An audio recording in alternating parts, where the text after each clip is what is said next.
Hello and welcome everybody to this Chase preview show for the 2021 JoinAPS Cup Series for the Elite Racing Leagues. My name is Rish Khosla, joined by David Westergreen. We're going to have a lot of fun here tonight, talk to a few of the drivers who will be fighting for a championship over the course of the next 7 weeks. David, this is going to be really exciting. It's been such an exciting season so far. Talk to me, let me know what you're looking forward to here tonight and over the course of the next 7 weeks. Yeah, this is the second semi-annual Elite Racing Playoff Preview show, and it is a kind of complete turn, to my opinion, as to what we had last year. Last year it felt like we had two guys running away with the playoff from the regular season, and this year the battle for the regular season title wasn't decided until quite literally the last turn at Daytona last weekend, where Josh Adams took the crown over Johnny Thomas. And it shuffled up the playoff grid quite a bit. I think it's going to be a really exciting playoff.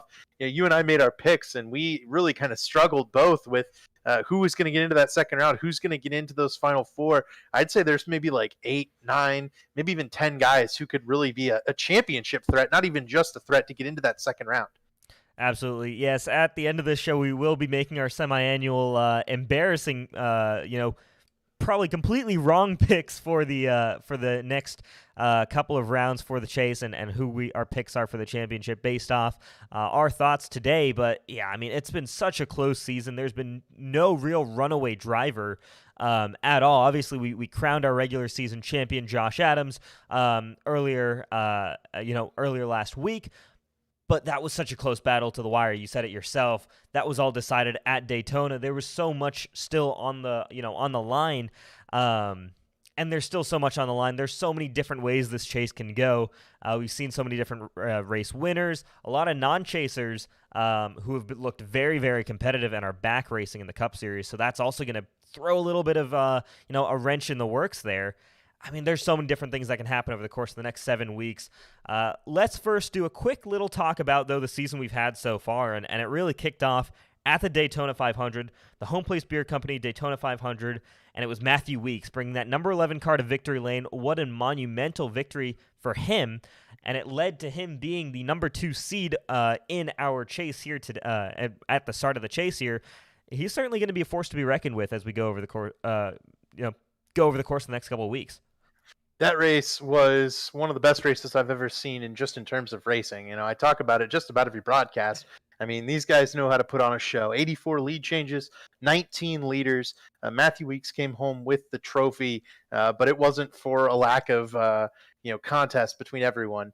It was a really great race, and I'm looking forward to Talladega coming up in the second round here, because even though this last Daytona race wasn't nearly as exciting as that first one, Talladega is always a different animal. Absolutely. Another one of our crown jewel events happened during round 5, and that was the Bristol SMRI night race, 500 laps. That one was a long night for sure, but it was Josh Robin, another one of our chasers, who came out victorious there in the 8 car. Had kind of a quiet season outside of that race, but was utterly dominant at Bristol.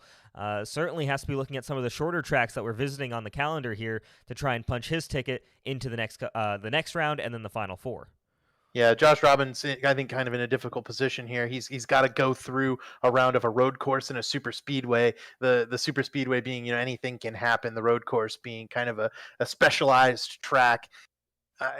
Robin's a tough one to predict go forward, but if he can make it in, if he can get all the way to Phoenix, Josh Robin might be the kind of guy who could pull off a Phoenix victory. He might even be the favorite at Phoenix, regardless of whether or not he's in that final 4. I also think of at Bristol, Ethan Burrell was on a rail. He was the fastest car for sure. Was gonna run away with the win, I think, if he doesn't get a wheel disconnection on his first pit stop. And in doing that, it sent him several laps down and ultimately ended his night. But speaking of, again, Ethan Burrell, he has dropped his chase spot. So at the end of the race last week, we talked about David Tooker, Josh Clark. Those were the battlers to get into the playoff. It's going to be both of them in, and Ethan Burrell dropping out because he's going to be missing a couple of races. Wanted to go ahead and give one of his teammates a shot who is going to attend every race. Really courteous move by Ethan Burrell, I think, to let David Tooker have an opportunity because he was the one kicked out at the end of last week's race at Daytona. Absolutely, yeah. Really nice move there by Ethan Burrell. Shame that we won't see him running for a championship. We know how strong that 37 car is, and on the Monday night side in Erska, he's also been finding victory lane as well, along with the insane consistency we normally see from him. So, hoping to see Ethan Burrell fighting for a championship or back in the chase next season. But the final race I kind of want to talk about from the regular season, the last of the crown jewel events, the SMRI Southern 500 at Darlington, and it was Hank Steinmiller who kind of came in clutch there with one or two races to go in the regular season championship. Dominant performance there at Darlington, and for me, that's really set him up as I think one of the favorites moving forward, because momentum is certainly on the side of that number 63, as that followed a fairly strong performance at the Tilson World 300, where he just came up short to Chuck Sweeting, eventual race winner. Yeah, let's not forget that Hank was the car to beat in the World 600 as well. And we have Texas coming up, we have Atlanta coming up, tracks that are just very similar to how he ran at Charlotte, and those tracks with the abrasiveness and the fall off, the tire fall off that occurs at tracks like Darlington. Those are prominent here in the chase. Homestead, Atlanta, like we said, Texas, old Texas, that is, Legacy Texas. So I think Hank is going to have the opportunity to push his way into both of these final rounds. He's the kind of guy who runs really well when he's got to manage his tires, and is always going to be up in the top 10. He's really come on strong here in the middle part of the season, and it's really impressive. Hopefully he can find a way to get past some people, but let's also not forget at Darlington, Tyler Fode and Ethan Burrell battling it out for the lead made contact, and that's what allowed Hank Steinmiller to sneak past and claim the victory. Yeah, absolutely. There's so many competitive guys, and you see here the chase grid for this season. Like we said, there hasn't really been that many runaways. Josh Adams, the closest to one with that plus 19 to the good. But again, that's such a small gap, can be shrunk in just a single race. And when you've got races like the Daytona Road Course in Talladega in round one, that can very quickly change here. But you see how many cars we've got tied for position. We have 4 cars tied on the cut line. I mean, that this is just going to be a ridiculous first round here. I think the second round as well is going to be kind of crazy. I think guys are going to have to win to get in. It's just going to be absolutely wild, and yeah, I think we should probably start going down and talking about each of the drivers that we've had this season. Yeah, definitely. And I just messaged Josh Adams, so to see if he's able to join us. Doesn't look like he's necessarily on, but we can start there. I mean, what a finish to the season for Josh Adams. Picked up a W at Daytona. Was a pretty dominant performance too. Led a lot of laps and was the kind of the dominant car, as it were, to finish up that Daytona race. Led 28, I believe, of the 80 laps. Had essentially, the track position all the way through, all the restarts at the end, and that's all he needed to claim that victory. But Josh has been really consistent. He tends to stay out of trouble, and that really keeps him in the hunt every week. He's not one of those guys that you run into having any issues, where he gets himself into trouble and makes any mistakes. He's going to be difficult to beat, especially with a 15-point lead. Yeah, the numbers for me that stand out, that win was obviously, I think, the cherry on the top for Josh Adams' regular season, but the numbers that stand out to me are I mean, look at the, top 5s, top 10s, and average finish. Tied for most top 5s in the series. Most top 10s in the series. Best average finish. The only driver with a sub-10 average finish in the season. Josh Adams has been so consistent and so consistently good. When I was making my personal chase grid, I was looking at certain tracks and saying, oh, this particular driver is really good at this track. For Josh Adams, he was a contender at every single track on the list, and that's a huge trait, and that's something that you need. That means he's got effectively 6 chances to punch his ticket into the final or into the next round, or eventually the final 4. While some drivers maybe only have 1 or 2, or even less than that, where they're really hoping to luck in with points or win off of luck. Josh Adams, I think, could win any of these races, if not all 6. I don't think he's going to win all 6 with just how competitive this field is, but he has the ability to. He has that speed to. That, to me, really stands out about this number 95 car, and something that I'm going to be looking forward to seeing how he progresses throughout the chase as well. Yeah, Josh Adams is definitely one of the favorites going forward, and especially with Talladega coming off that Daytona win and the pole at the Daytona 500 earlier in this year, which he did miss. Due to a personal issue. I mean, that's the regular season championship, including a missed race there in the Daytona 500, which would be his drop week. And so then the rest of the way, he managed to average a 9.27 average finish. That's really, really strong, and it's going to make him difficult to beat going forward. It absolutely will. But if one guy can do it, how about the driver in second place in the chase standings, Matthew Weeks?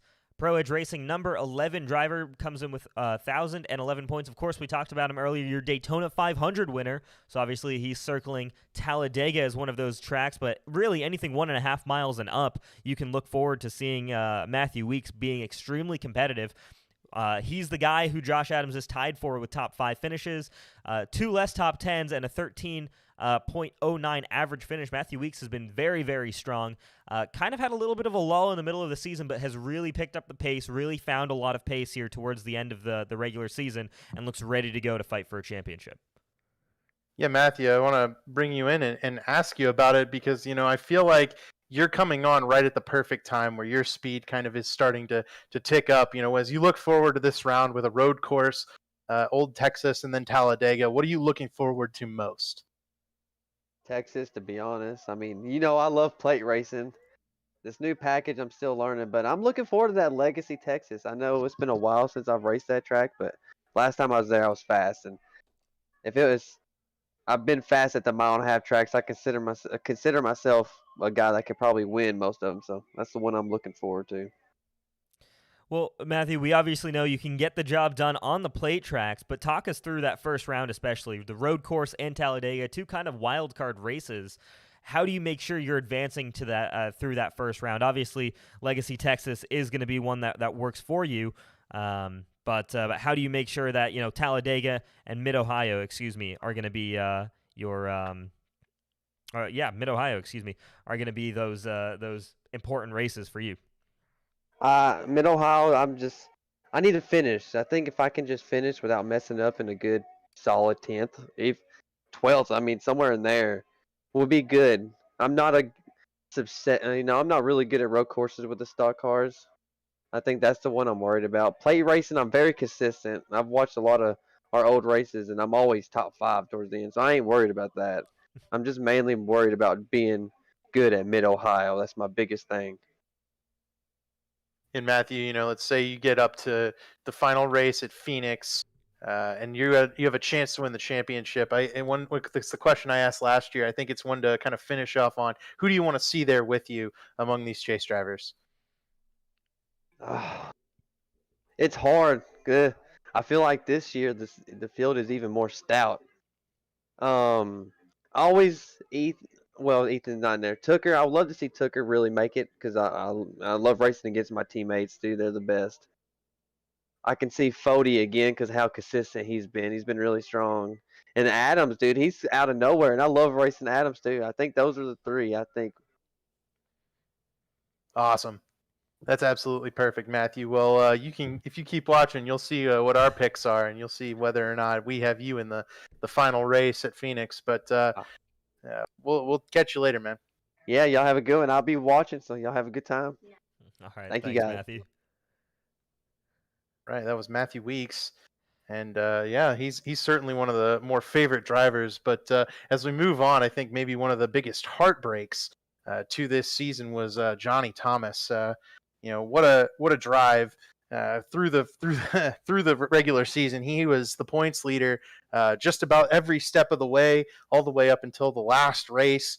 And at Daytona, it kind of just all came apart on him there. I mean, he was protecting a 6-point lead in the final corner, ended up losing the regular season championship based on that.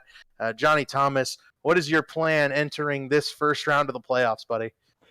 Hey guys, yeah, I last week was very frustrating. Had a really, really awesome kind of like Cinderella story run for up until Daytona, and I had a shot to win that. My plan for round 1 is to get through Mid Ohio with the top 15. I'm not good at road courses. I don't prepare for them. I don't put any.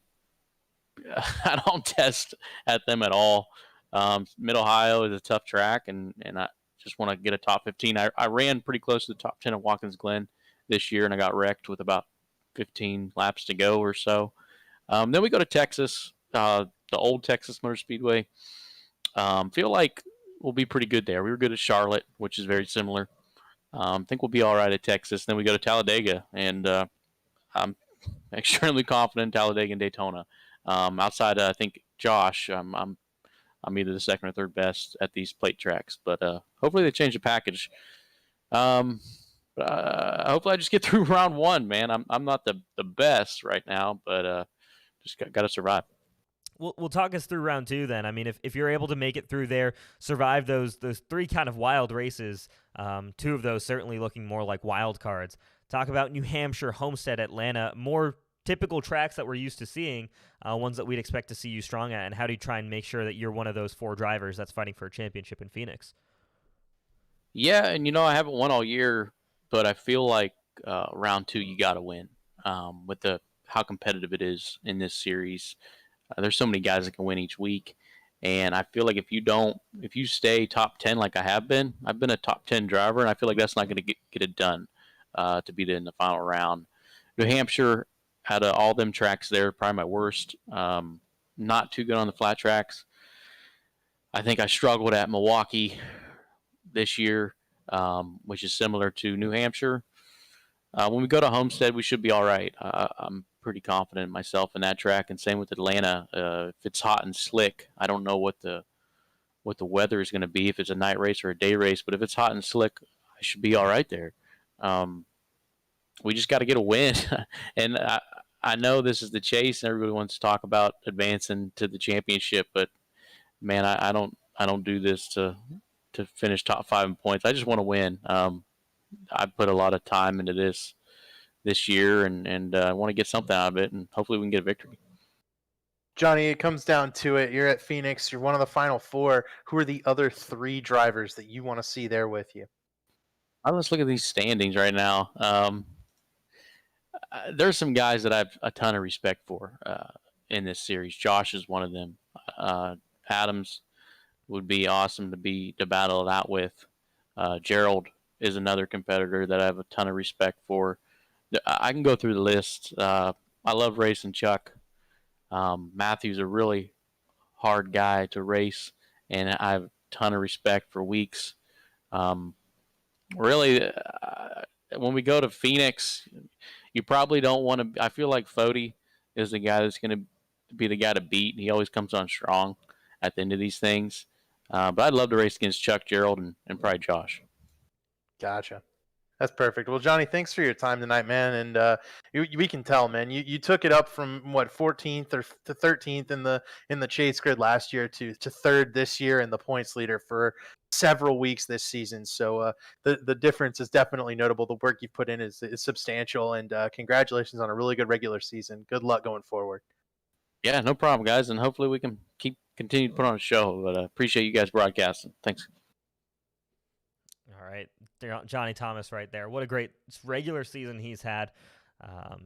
Super, super excited to see what he's able to do in that 09 car. Yeah, like you said right there at the end, David, what a turnaround it's been. Obviously made the chase last season, but wasn't necessarily as much of a factor. He's very much in the conversation right now for a Final Four spot. And again, that's something we'll talk about a little bit later in terms of our choices, but 100% never count out this 09 car. 115 laps led. One of the few guys, actually, with over 100 laps led this season. And yeah, he's just been very strong at a lot of different racetracks. Look out for this number 09 car. Yeah, for sure. And his battle we looked like it was going to be between himself and the next driver, Ryan Gavel, who is going to be 4th. And I'm honestly shocked that Ryan Gavel hasn't won a race yet this season. He's been very consistent in the top 5 a lot this year, but ran into some trouble later on. So let's bring Ryan Gavel in to talk to him about his regular season. Ryan Gavel, going forward, it seems like momentum just isn't really on your side after the way these last couple of races went for you. How do you rebound going into maybe one of your favorite places, which is that road course? Yeah, I mean, the start of the season, the first half of the regular season was really, really good for me. I had a good streak of top 10s going, I think, through at least the first 5 races or so. And then we kind of fell off, been making a couple stupid mistakes. But I think I definitely can rebound this week off. I'll be able to think about things a little bit, and some of the tracks coming up kind of playing to my favor. I think I can pull off some wins, at least one in each round. Hopefully I haven't won anything yet this season, but at least running pretty consistent. I should put myself in good shape here, but yeah, hopefully I can turn things around. I've been kind of unlucky the last couple of weeks, but I feel like I really can pull things back around to how it was at the very start of the season. Ryan, this time last year, or I guess last season, we were talking to you in the exact same spot, P4 in the Chase standings. The difference was you had a win, but was slightly less consistent. How would you rate the improvement that you've had from season to season? I think one could just look at regular season standings, see fourth to fourth, but there's definitely been, I think, a consistency improvement that we've seen from you and a strength at all different tracks. How would you rate that difference from 2020B to 2021A?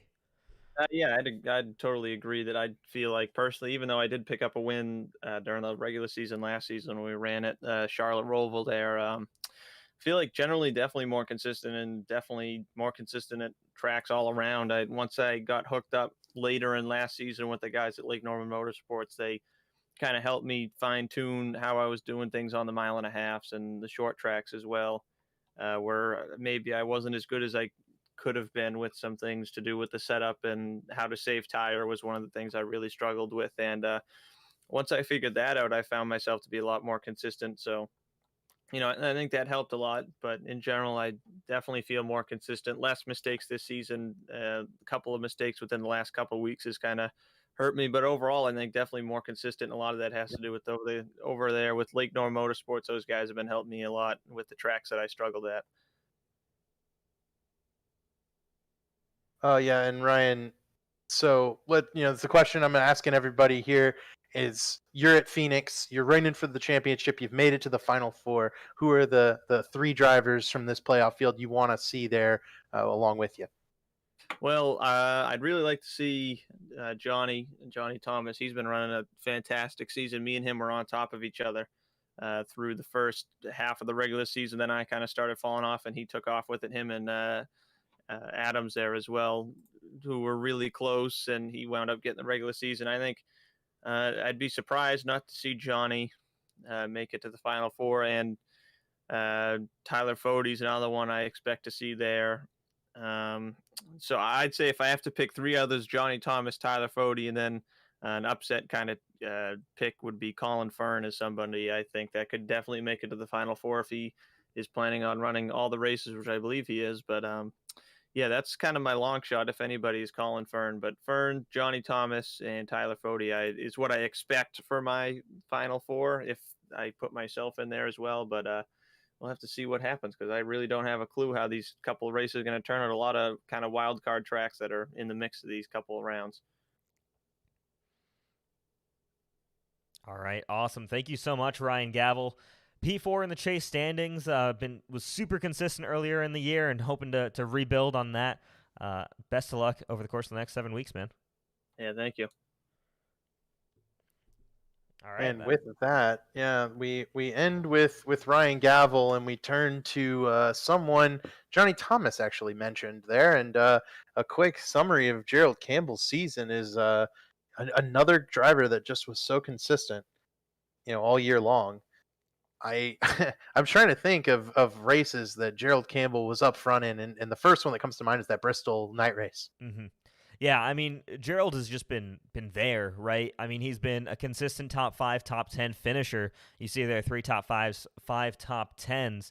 And I mean, what a turnaround it's been from last season where I think he struggled a little bit. We've talked with Gerald a couple of times this season, and we'll speak with him again here.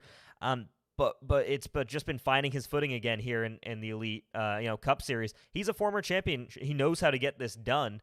And he certainly found that same speed that he had back during his championship winning season. Gerald, man, good to have you back in the chase. Really great to see that number 31 car back here. Very consistent, just finding strength at a lot of different racetracks, but still chasing that first win of the season. How are you going to get it done over the course of the next 7 weeks? You know what they say, old number, old me. So I'm bringing it back. Just going to have to play to my strengths. Be the impenetrable wall that has gotten me to this point, to where I'm 5th in points.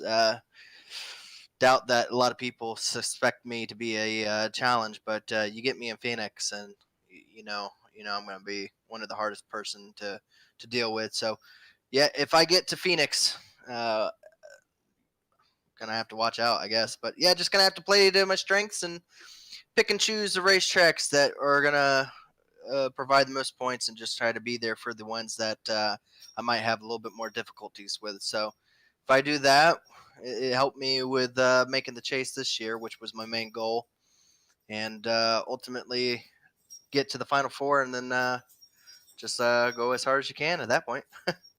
Gerald, how do you manage the chaos of this upcoming round? There's a lot of uncertainty with both Talladega and that road course in the mix.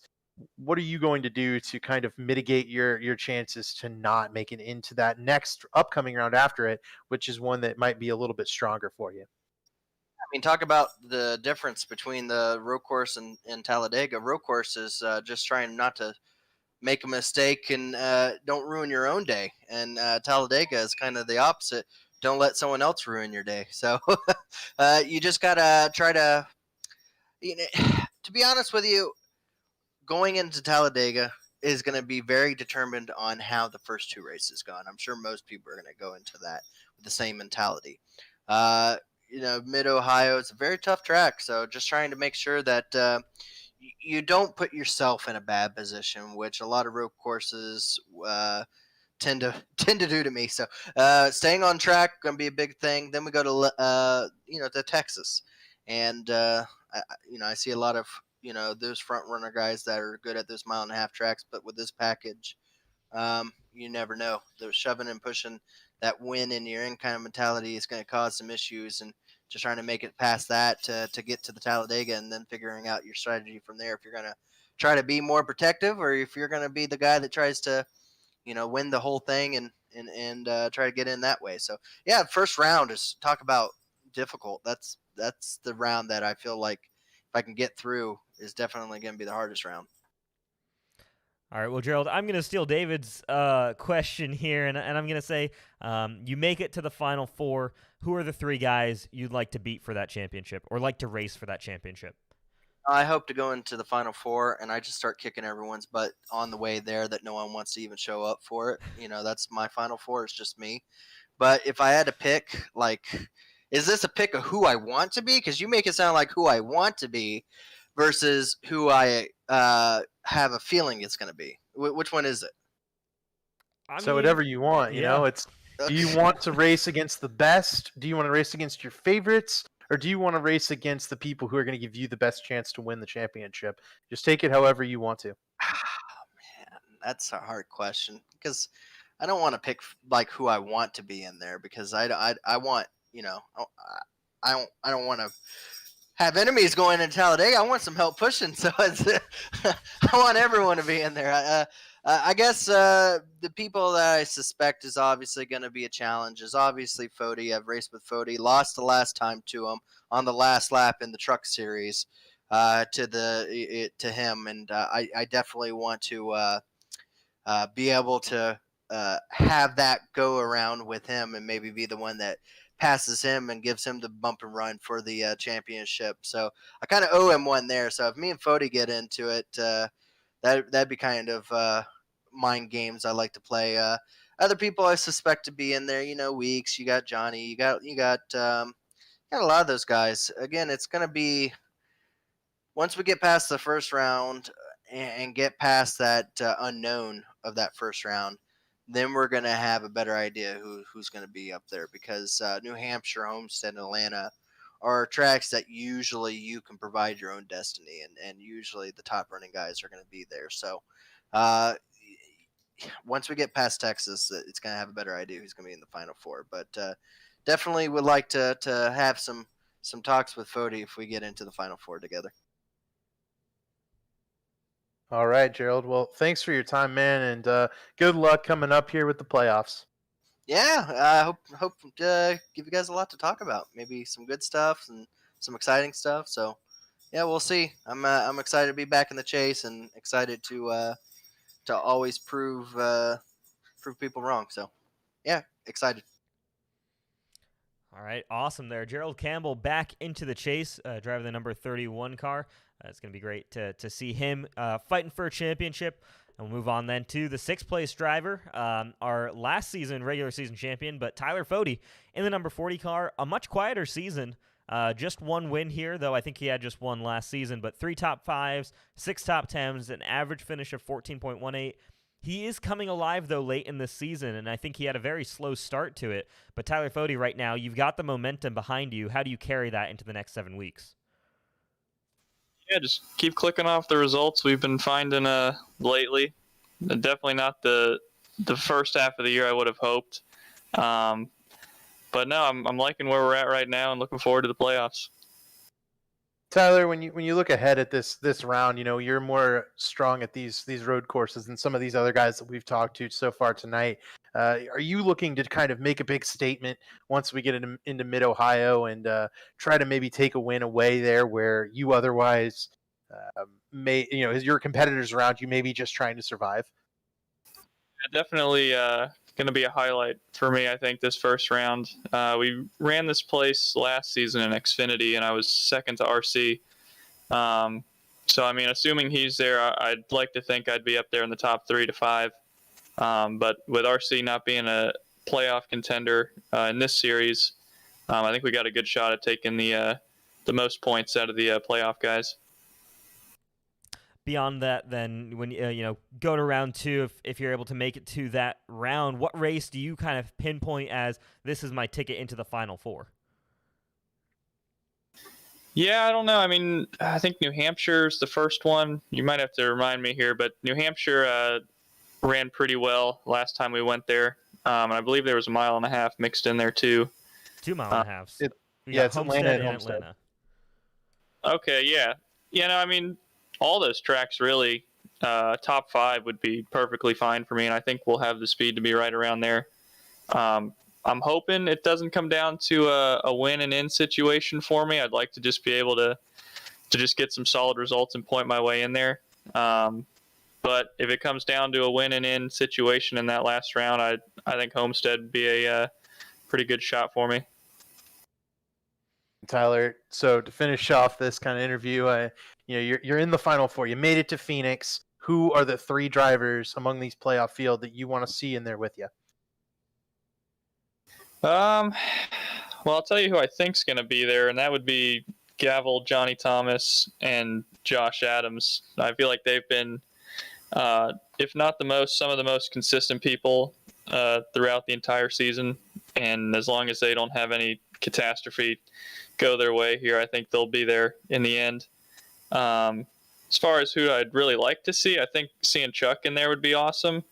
Have him going for it. Hank, too, after the quiet season he had to show up here late and make a late push. Clark and even Rexing, too, some guys that aren't normally deep playoff threats. If they were there, I think it'd be a interesting show.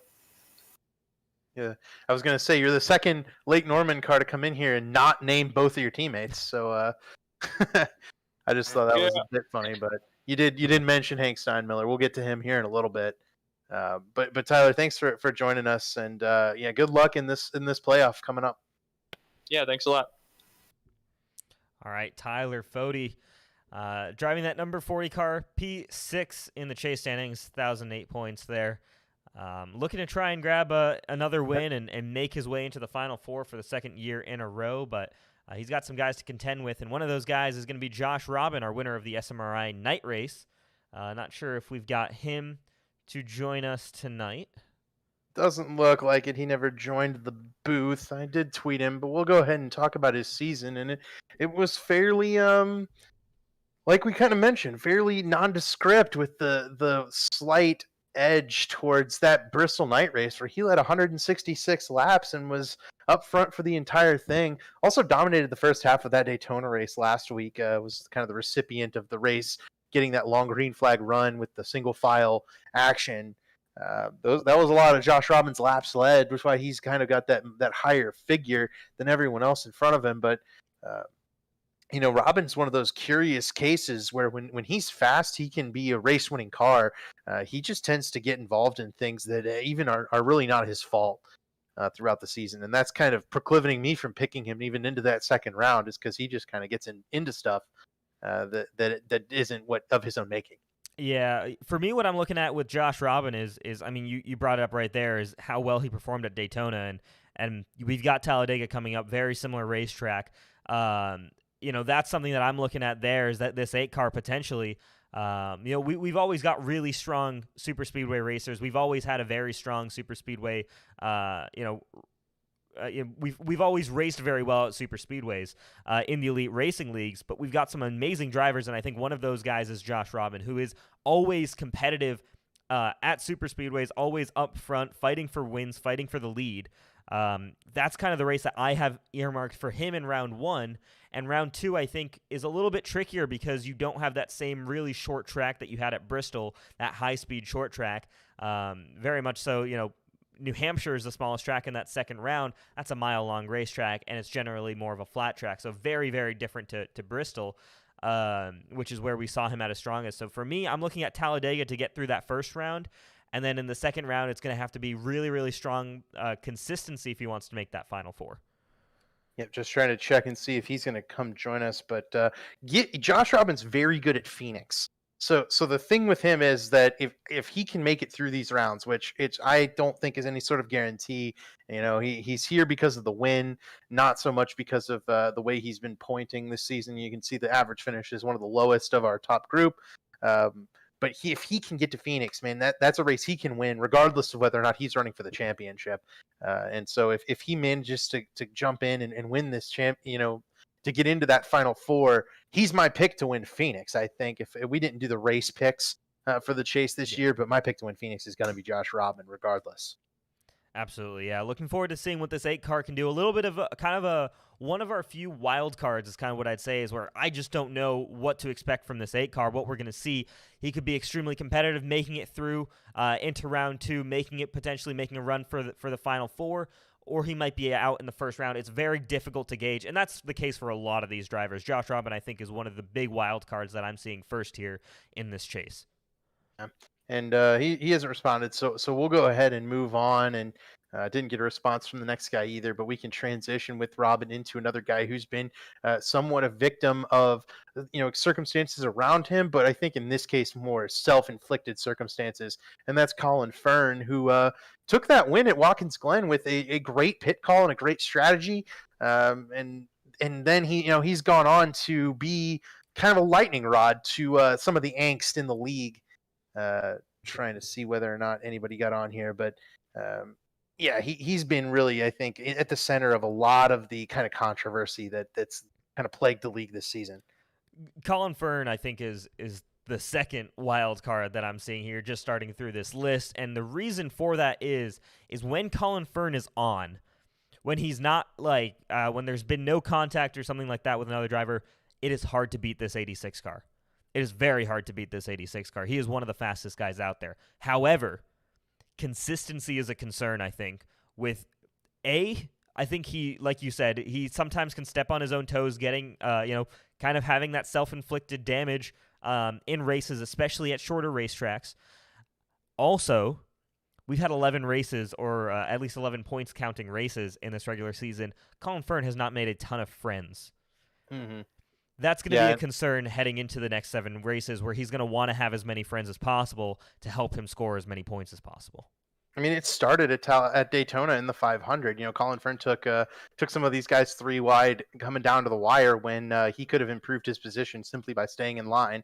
And in doing that, he created those enemies right off the bat, and it only it only improved his problems as he went down through the year. Got caught up in wrecks at Martinsville, got caught up in wrecks in several other tracks this season. I think even of the race between him and Jared Rexing at the pros versus elite truck race, he was not making friends with even one of our playoff drivers here. So Colin Fern has run into these issues, and if it comes down to it, someone's going to need he's going to need to beat everyone in the lobby. It's not just going to be these playoff contenders he's racing. It's going to be anyone who he might have kind of ruffled the feathers of, and he's gone on record saying, hey, my attitude is I'm just going to race everybody the same. It's going to be really hard. If you don't like that, I don't care.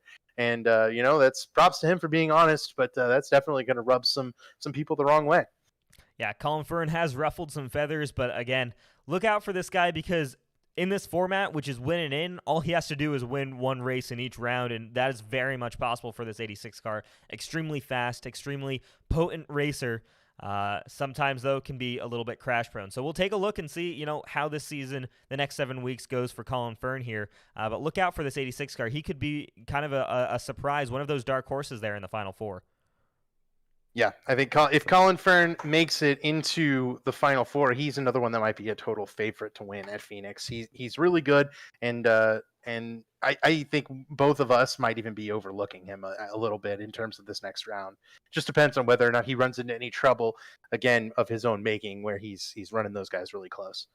Absolutely. Well, we'll move on then to our 9th seed for the chase, and that's Chad Frankenfield, your reigning JoinAPS Cup Series champion, driving the Richmar Esports Ford Mustang number 15 car. 11 starts, no wins this season, just 2 top 5s and 4 top 10s, so a little bit more of an up and down season, I think, for Chad Frankenfield. You see there that average finish just 14. But to be honest, and we can bring him in here, Chad Frankenfield's numbers weren't impressive or that impressive when we talked about him in 2020B, and he went on to win the championship. So it's all about coming to life here during the chase. And Chad, we've got you here in the room with us. How do you turn everything on and provide those same results that you had last season when we started the chase? I mean, can you guys hear me all right, first off? Yeah. Yes. Sure. All right, cool. I mean, honestly, I feel like I'm just as strong as I was in the chase last season. It's just some things, obviously, you have to go your way in the Cup Series. I mean, the competition is so strong. I look at some of the races this season, Auto Club, I had a shot to win, and, I got it caught up in something, and, I look at my results, and they're really not, they're not terrible at a lot of places. I think it just comes down to being consistent. The Xfinity race Monday was a good example. I mean, it was a race that really could have went south, but I was able to get top 5 out of it. That's what you're going to have to do to advance to these rounds, and these points are so tight that, I mean, even Josh, I think he has like 19 points or something, he's 25. So it's really not a lot. He's won 25th place finish from, being right back into the board, the bubble ring. So it's really just comes down to consistency and making the best out of the situations you get handed. Yeah, Chad, I think one of your kind of defining characteristics, both of last season's chase and of this year, have been your resiliency. I think back to Nashville last year when you were involved in maybe 5 or 6 wrecks, and you still pulled through and found a way to get to the final race, which you ended up winning. And then even last week at Daytona, you were crashed very early on. I think you were the first caution, and still came back to finish 6th. How are you going to translate that into success going into these rounds, especially this chaotic first round? Yeah, I mean, I think, it's all about taking advantage of the races that you can do well at. So, Mid-Ohio, the guys are – I think some of these guys are so good at road racing. I don't think I'm a winning car anymore unless we go to Watkins Glen. So, for me, I should still finish top 5. So, if I run my race, so that's the goal is, maximize that, get a top 5. The mile and a half stuff I've been pretty consistent at, so we go to Texas race 2. It's going to be another one where you're going to have to try to shoot for a top 5 or top 10, and then going to Dega, nobody knows what's going to happen. Although, with the current package, that's another race where, the track position is way more important than it's ever been on the plate track. So, it's just about being consistent and getting the maximum out of your points and keeping an eye on the guys around you. I mean, that's the biggest thing is, like I said, again, Monday I pulled a strategy to stay out a little longer, and I knew a guy outside the chase might have jumped me up for a position, but I knew I was going to be able to jump the guy that was in the chase. So it's like a race within the race, I guess. Yeah, Chad, then talk us through that second round exactly. So a similar mindset, but what one of those tracks really do you have kind of earmarked as your real ticket to get into the Final Four? For me, obviously, I'm looking at Atlanta, where you won the championship last season. What do you look at those tracks and as strength points for you? Yeah, I mean Atlanta's a track I've always ran good at. I think I have 2 Cup wins there and an Xfinity win, and ran really well there in the truck. So that's a track obviously that that I know I can do well at. But the key is obviously first off getting through round 1. But if we can get through round 1, I mean the goal would be to get to Atlanta and not have to rely on winning that race. New Hampshire is a track that I think I do pretty well at. The 750 package flat track, I think I'll be all right there. Homestead's one though. It seems to be a track I can't seem to get my head around. So hopefully, if we do get to that second round, I'm going to have to really maximize New Hampshire and Atlanta. Yeah, and so Chad, the kind of question we've been asking everybody throughout is: you get to the final race, you are in Phoenix as one of the final 4. Who are the 3 drivers from this field you want to see there next to you? Well, obviously Johnny. Johnny's playing that Texas Terry Labonte game right now, where he just I don't know how the heck he does it, but he just logs. He might be the first to say. I don't even think he's probably the top 10 to 12 fastest guys in our league, but he's definitely one of the most consistent. And that's the biggest thing is, he's not going to wreck the car. He's going to have consistent pit stops. He's going to run the strategy that's consistent, and the way the Cup races play out outside of the short tracks, of course, they're pretty old school strategy wise tracks. You're going to get green flag runs, and he seems to manage that really well. So obviously Johnny, Adams is a guy who's, been very consistent this year. But he's also a guy who in previous elite seasons, he gets to this point and you don't hear from him again. So, we'll see if he can continue that consistency. Sorry, the guys are talking to me in the practice lobby. But obviously Johnny is a guy. I could see Adams getting there, and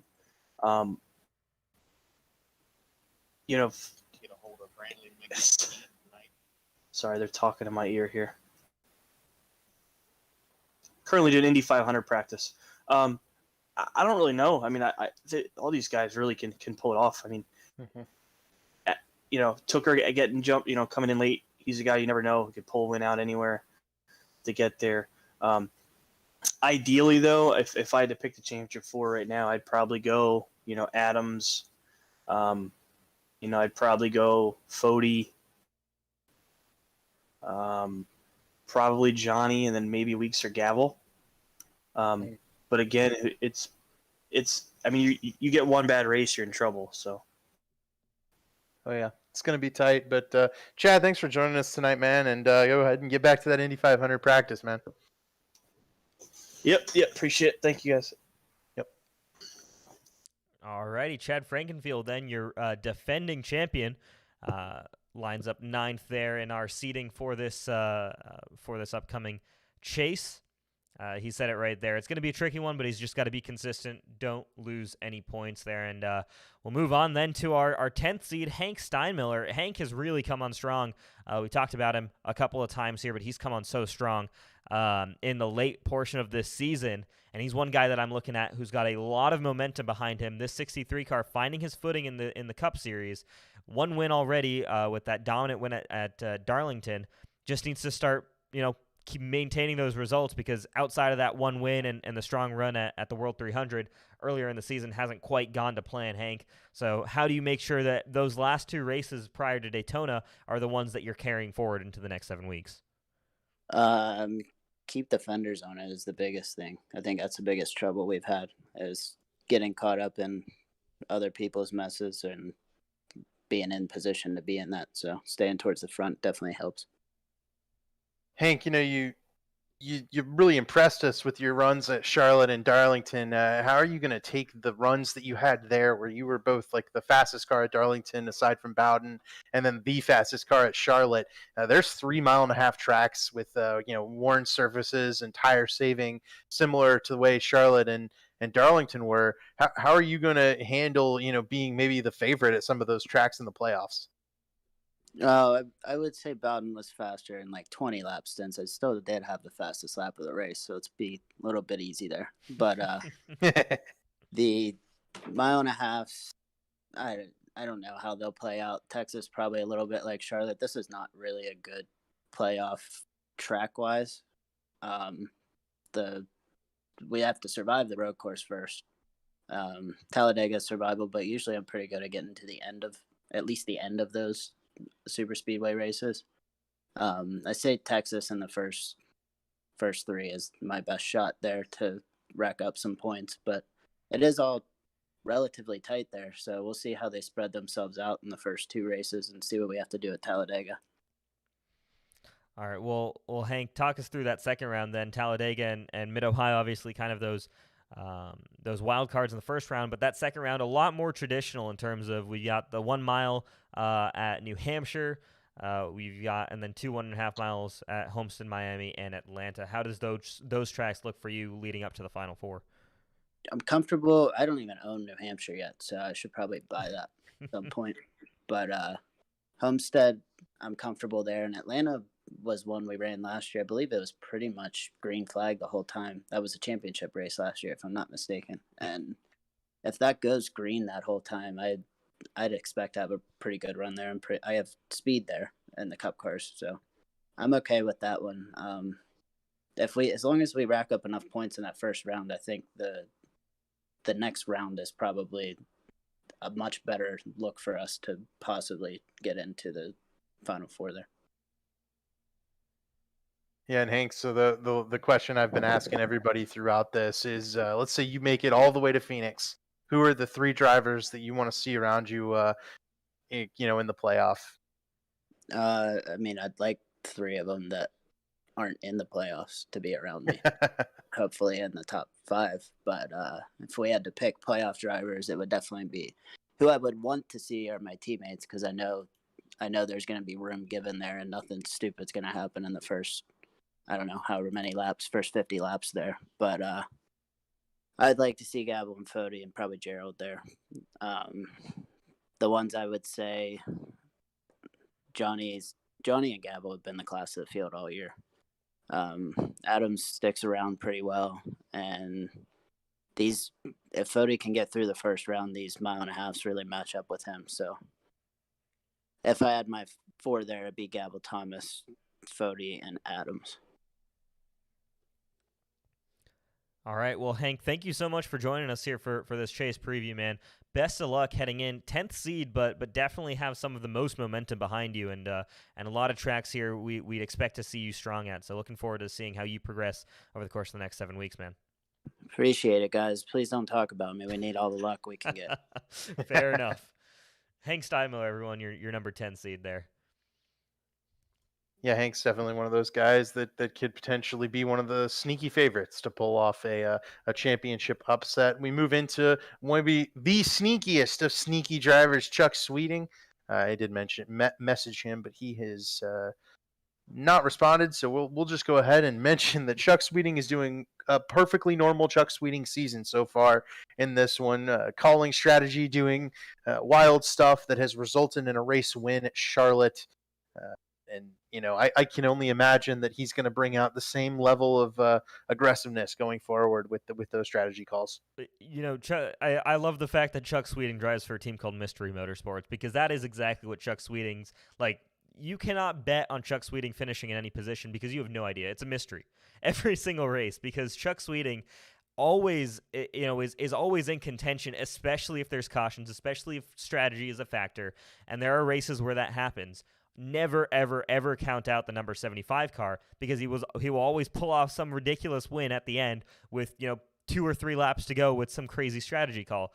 never ever count him out. And you know, I absolutely love that about Chuck Sweeting. We talk about him all the time, you know, during our broadcasts, and when he's trying to do something different to everybody else. Sometimes it works, sometimes it doesn't. It's sometimes a high risk strategy, but man, oh man, you know, I love the stuff that he does. It's netted him a win this season. You know, he certainly, I don't think was the strongest car at the World 300, but he won that race, largely due to just his genius strategy calls. You know, this very much is a mystery in terms of where Chuck Sweeting will end up this season and in points over the course of this chase. Chuck could very well be a Championship 4 driver. We've already heard a couple of drivers saying, you know, they'd love to see Chuck in the Final Four, and that's very much a possibility.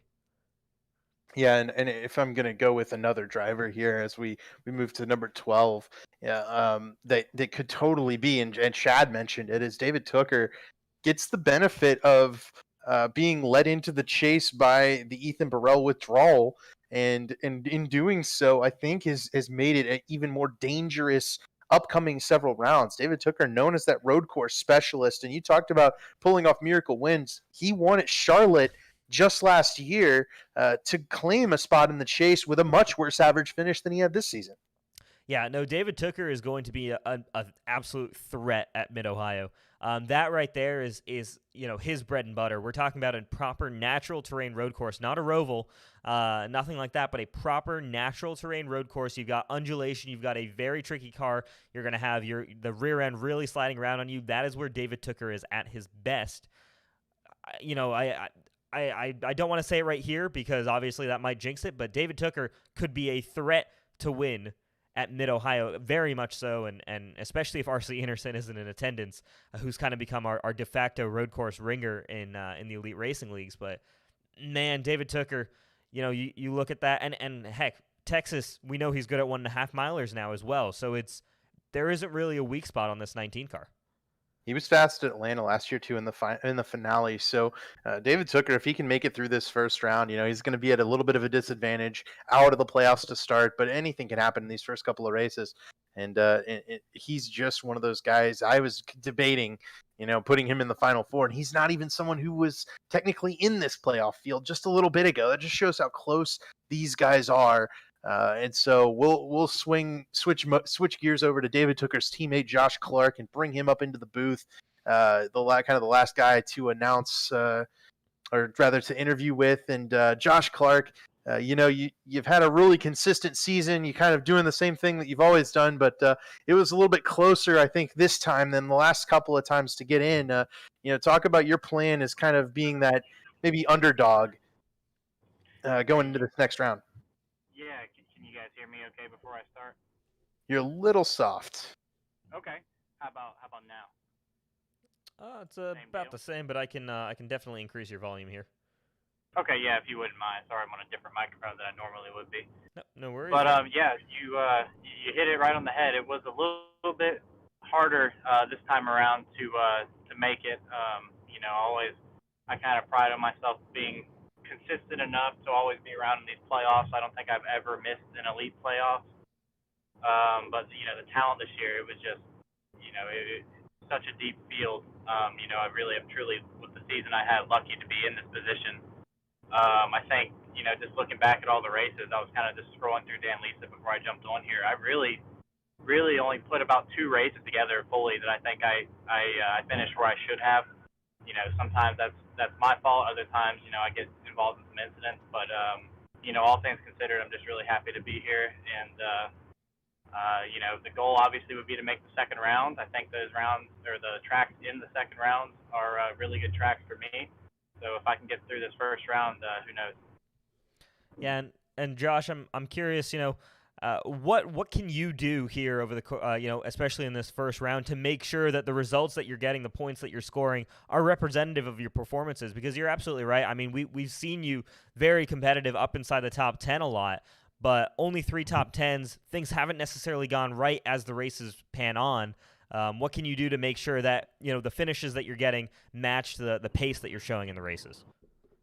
Yeah, so a lot of it is really out of the driver's hands, and it's in the hands of another driver. You know, I can count, you know, at least 4 or 5 times this year that I think I had a top 5 car at times, and, you know, got you guys saw, I had a chance to win the Daytona 500, and my health kind of put me 3 wide on the last lap, and I didn't really get that chance. And then 2 weeks later, the same health kind of just dumped me, and I, instead of finishing 5th at Milwaukee, I finished about 25th, I think. And a lot of things like that over these next 3 races.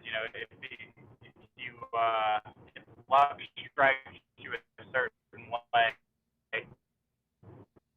and if I can finish where I run, which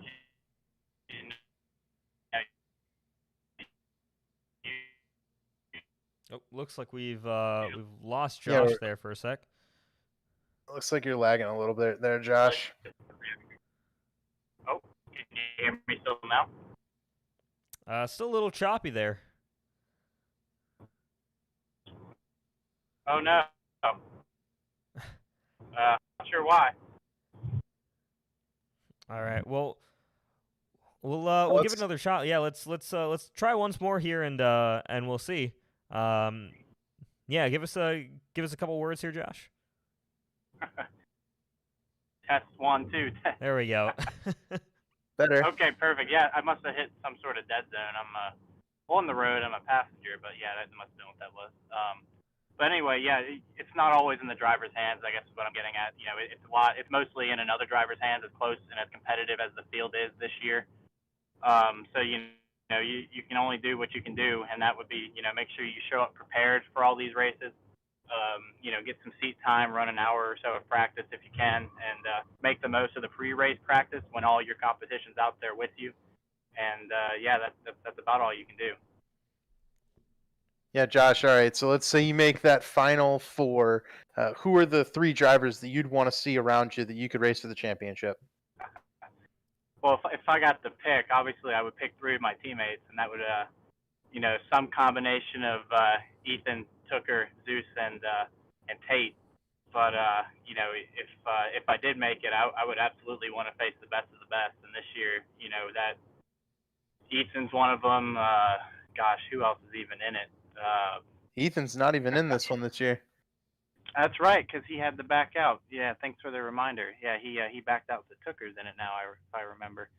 But yeah, really, it would be anybody who's up there. That would be it would kind of be a blessing to get to race all those guys, knowing how competitive we've been. I would love to get a chance to go head to head with Colin Fern. I know I still owe him a little bit from earlier in the season. I'm not gonna race him any differently in this playoffs or anything, but it would be neat to beat him straight up in a situation like that. Love to hear that rivalry stay alive in the postseason. So, man, best of luck to you, and looking forward to seeing your progress and hopefully putting out the results that you've shown the speed for over the course of the regular season, man. Best of luck. Thanks, guys. All right, Josh Clark. Yeah, he's going to be super exciting to watch, I think, this 28 car. Mr. Consistency from last season. Similar thing again this season. And yeah, I mean, we've talked about him inside the top 10, and it kind of staggered me when I was going through and updating all these statistics for this document that he only has 3 top 10 finishes, and it really, that's spot on with what he said there is, the results haven't necessarily shown the performance of the car, and hopefully for his sake, that starts to show here over the course of the next few weeks. Yeah, it's definitely something I was surprised to note, and Josh has been running into that in I think every series where something that's not his fault is kind of getting carried into his issues, and we'll have to see if Josh can kind of maintain and maybe even improve his results coming up with these next couple of races. All right, well, that leaves just one more driver, our number 14 seed, Jared Rexing, for the Racing Point Emu team, the number 10 car there. Sitting in the 14th position, and this was kind of surprising actually for me just a little bit because these are the chase standings, but I mean you look at those finishes: 4 top 5s, 5 top 10s, 84 laps led. Jared Rexing has had a really good season. Yeah, he has. It's definitely a stronger season than he had last year. And remember, last year he won at Gateway in that true go or go home a result to get into that final playoff push. And Jared Rexing may be someone that both us and I think all the drivers, I think only one driver mentioned that Jared Rexing could be one of those final 4 on their final 4 question. I feel like he just gets underrated but maybe he also kind of creates his own issues sometimes, and that's kind of a product of the way he races, which is kind of seemingly all or nothing. He's either up front battling for the win, or he has crashed out pretty early on. It seems like he doesn't really get those consistent top 10 runs. He's either just up front or he's not, and that's all we have to go off of. And if Rexing is going to be able to do those quick early jumps, I think in this round where he can just get up and run for wins, he's going to be one of those guys that's tough to beat. But if he can't get through these chaotic round, he'll be just another one of those people that just ends up kind of falling out pretty early. I think it makes it very tough to pick for him, knowing that this round is more chaotic than anything else. Yeah, for sure. Jared Rexing, again, I think final one of those kind of dark horses there and kind of wild cards. Again, we don't know what to expect. You see there, super strong when he's on it, but that average finish of 15.36 shows that there's been a lot of cases where he hasn't been on it. And that's just trying to manage all of that. I think, I'd have to go through to Dan Lisa, but I'm curious to see how many of those finishes outside the top 10 are finishes outside the top 20 as well. It's probably been that kind of season for Jared Rexing. I can have that for you in just a second here. I think and three then of we them. can move on to the final one. 38, the 36th, the 32nd, and then a couple of mid-teens finishes. But yeah, it does seem like Jared Rexing's finishes this year have been a major product of, and I do remember he was in the top 10 early in that Daytona 500 and got crashed out. He led 18 laps there, finished 16th, but was one of the cars involved in one of the wrecks. So Jared has had some ups and downs this year for sure, and he's going to have all ups going forward if he wants to advance through the playoffs. Absolutely. So let's talk about this chase that's coming up here. We've talked about, we've mentioned all of these races, but now we're going to show it to you here as a whole. Round one right there starts out with an absolute bang. The Bird Mid-Ohio Challenge. Mid-Ohio, such a tricky racetrack. I'm not sure we've actually raced it in the Cup cars before. We might have in the Xfinity cars, but Cup cars around Mid-Ohio, that's going to be very, very tricky. Again, you look to someone like R.C. Anderson, who's not fighting for a championship, but has been very good at road courses, very good all season, and David Tooker to be very strong there. Then you go to the Bird 250 at Texas. I think Legacy, Texas is a complete unknown. We haven't run there in years. Yeah, it's going to be a really chaotic round. I've said it before. I'm going to say it one more time.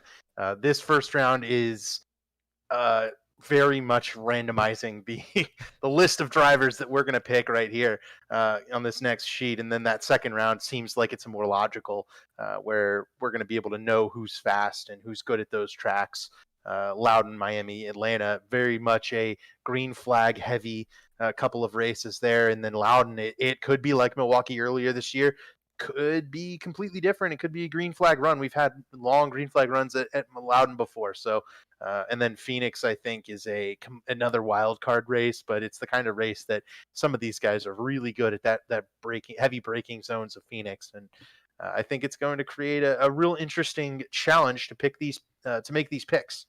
Yeah, absolutely. So, I mean, we'll go to our picks. Expect us to be completely wrong. I will say my picks, I wasn't, totally aware of exactly how all of that's going to factor into it in terms of, particular race wins. I was just looking at who's looked at generally strong this season. David, you can kind of defend your decisions here, but I'll start with mine. For me, it was really simple. Advancing from this first round, Josh Adams, Matthew Weeks, Johnny Thomas, Ryan Gavel, all of those guys, and Gerald Campbell, all of them really have been your championship core for the regular season.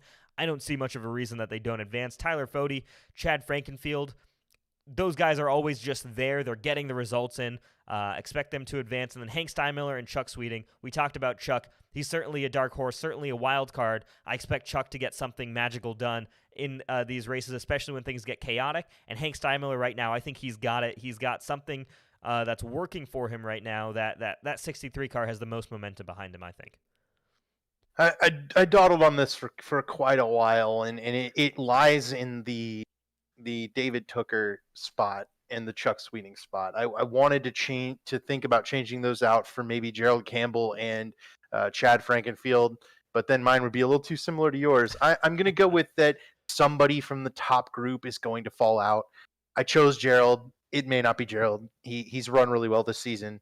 So don't take my word as gospel on that one for sure. And then I really think David Tooker is going to sneak his way in, take advantage of the opportunity and, just go as hard as he can here, especially at this road course coming up. A top 2 finish is going to put him well within the point standings, the good in the points. And then if he can just run well in the next 2 races, which he was a top 10 car at Daytona, he's the kind of guy who's just going to get it done. I think other than that, the only difference we have is that I have Colin Fern in there, and I just feel like Colin Fern's we talked about it, maybe a little underrated in terms of his ability, but potentially overrated in the sense that he may get involved in some things that are not his own doing, but things that he causes.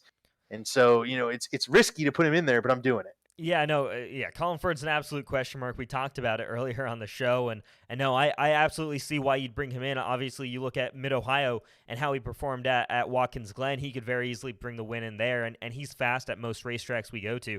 Colin Fern could be a threat, win his way in, and kind of the other races, if there are any issues, he doesn't have to worry about them.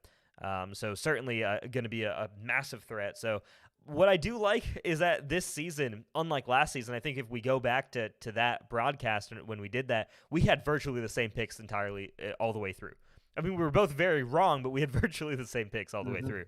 This time, you can tell there's some differences. Yes, we have some same core members, but there's definitely some differences, and we're going to see that as we now go to the Final Four.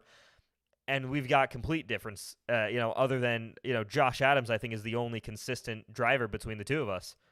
Yeah, I obviously have to choose Josh Adams. He just looks really consistent right now, and it's the kind of running that's not going to lose him out. Plus, he has the added bonus of not being at risk of losing out in that first round with the bonus points from being the regular season champion, and I think that plays big dividends into both confidence and ability to go. For my picks, I could have picked your entire 3, man. If I had picked Chad, I'd have taken him here because I think Chad's going to win Atlanta. But like I said, I think Josh Robin's going to win Phoenix. Chad's going to win Atlanta. And if those two actually make it to the specific round that they're in, then my picks looked wrong. But I don't have Robin and Chad advancing through that first round. Neither of us had Josh Robin winning. And then I don't have Chad getting into Atlanta. If Chad does make it to Atlanta, I think he's going to win. But I don't have him there. So I don't pick him, and therefore I'm going with Matthew Weeks. Obviously, the mile and a half tracks in that second round just favor him really well. I think Tyler Fode's going to run really well at New Hampshire, top 5 car. Ryan Gavel was also really strong at Milwaukee, and I was looking for guys to maybe strong at Milwaukee, but Ryan lets Marcus Frucknick to not in the playoff run hunt. So I'm going with Fode, going with the Lake Norman Power, and then Gavel as well, just based on the fact that those guys have been really good this year at Loudon.